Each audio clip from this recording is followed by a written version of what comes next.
From our review sheet, number 18, we're going to state the exact value of the trig functions for these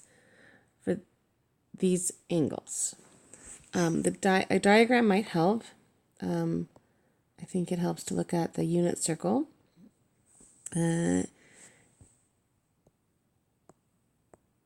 So for pi over 3, that angle is right here, this line right here. So I'm looking at these two ratios. So the tangent is y over x. So that would be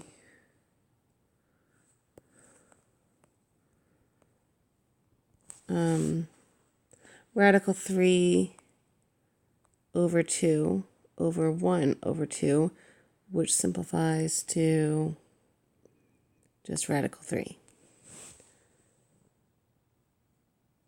Similarly, let's do a different color.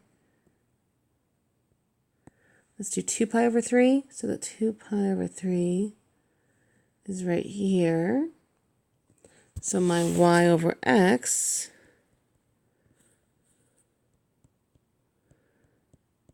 is radical 3 over 2, and it's going to be a negative this time. So I have negative radical 3 over 2. Oh, I'm sorry, positive over negative 1 over 2. Now you'll see the numbers come out the same. In fact, every time I do this, my 2's are going to cancel, and I'm going to end up with a radical 3. The difference is that negative sign. So if I have a positive divided by a negative, I get a negative. And if I have a negative divided by a positive, I get a negative. And if I have positive divided by a positive, I get a positive. So I think we'll see this repeating itself. So 4 pi over 3. See, all of these are over 3. So all of these are going to have that same reference angle. So they're all going to be the same numbers, the x and y value, the absolute values, I should say. The thing that changes is the sign. So 4 pi over 3 is going to be down here. So again, it's that same reference angle. Tan is going to be the same value of radical 3. Radical 3 over 1. But this time we have a negative divided by a negative, which gives me a positive. Okay, and then 5 pi over 3, that's this guy.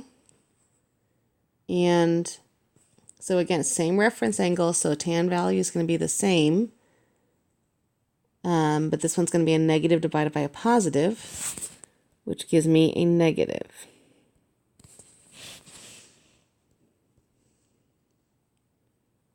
So in quadrant 4, we get a negative.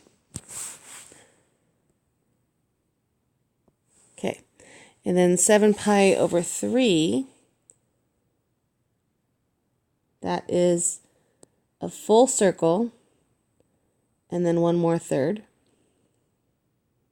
of a pi. Whoops, a little bit more. All the way up to there. So again, that reference angle is the same. It has that same point as part A. So that'll give the same tangent value.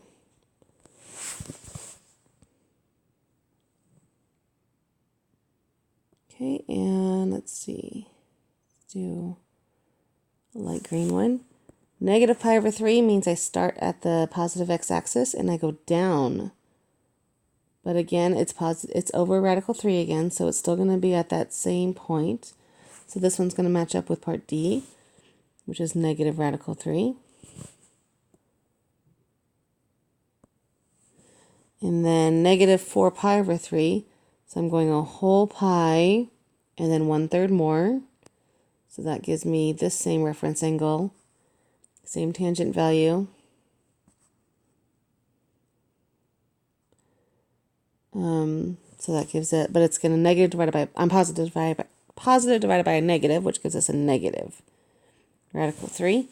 And then the last one, negative 10 pi over 3. So that's going back. So 6 pi over 3 would be 2 pi. So that's a full circle. So that's 6, 7, 8, 9, 10. That's 10 pi over 3. So it's almost 2 circles. But again, same reference angle, so same tangent value. And we have a positive divided by negative, so we get a negative.